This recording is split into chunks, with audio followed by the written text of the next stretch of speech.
ठाणे महानगरपालिका महापौर आणि उपमहापौर यांच्या निवडीनंतर शुक्रवारी पहिली सर्वसाधारण सभा आयोजित करण्यात आली होती। ही सभा पूर्णवेळ तहकूब झाल्याने सोमवारी महासभा घेण्यात आली। या सभेत महापौर शर्मिला पिंपळकर यांनी शिवसेना पक्षाने दिलेल्या पत्रानुसार सभागृह नेतेपदी हनुमंत जगदाळे तर राष्ट्रवादी शरदचंद्र पवार पक्षाने दिलेल्या पत्रानुसार विरोधी पक्षनेता पदावरती अशरफ उर्फ शानू पठाण यांची निवड करण्यात आलेली आहे। सभागृहात नवनिर्वाचित सभागृह नेते हनुमंत जगदाळे व विरोधी पक्षनेते शानू पठाण यांच्या सभागृहाच्या वतीने जाहीर सत्कार करण्यात आला।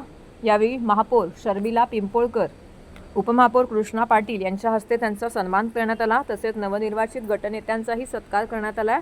त्यानंतर महासभा सुरू झाली। दरम्यान घाईघाईमध्ये काही प्रस्ताव मांडण्यात आले। सदर सभा गुंडाळण्यात आली। तसेच कोणालाही बोलू दिलं नाही आणि विचारलेल्या प्रश्नांची उत्तरं देत नाहीत तर भाजपाने या सर्व गोष्टींचा निषेध करत उपमहापौर कृष्णा पाटील यांनी डायसवरनं खाली उतरून याचा जाब विचारत निषेध नोंदवला। तर सभागृहात काही काळ सत्ताधारी शिवसेना व प्रशासनाच्या विरोधात घोषणाबाजी देखील करण्यात आली। यावेळी भाजप नगरसेवकांनीही यावरती तीव्र निषेध व्यक्त केला।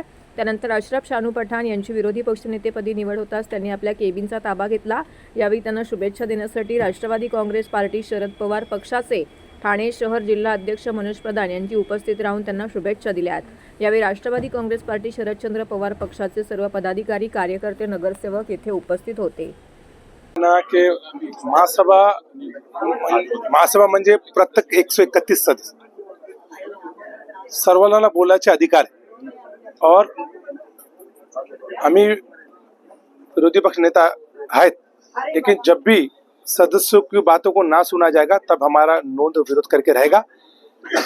ये महासभा के पहले की प्रथम चलते आ रही है, लेकिन अब ये चलेगी नहीं। सदस्य 131 सदस्य की थाने करके प्रश्न उन लोग जो मानना चाहते उनको मानने का अधिकार है और उनको मानने का अधिकार मिलेगा।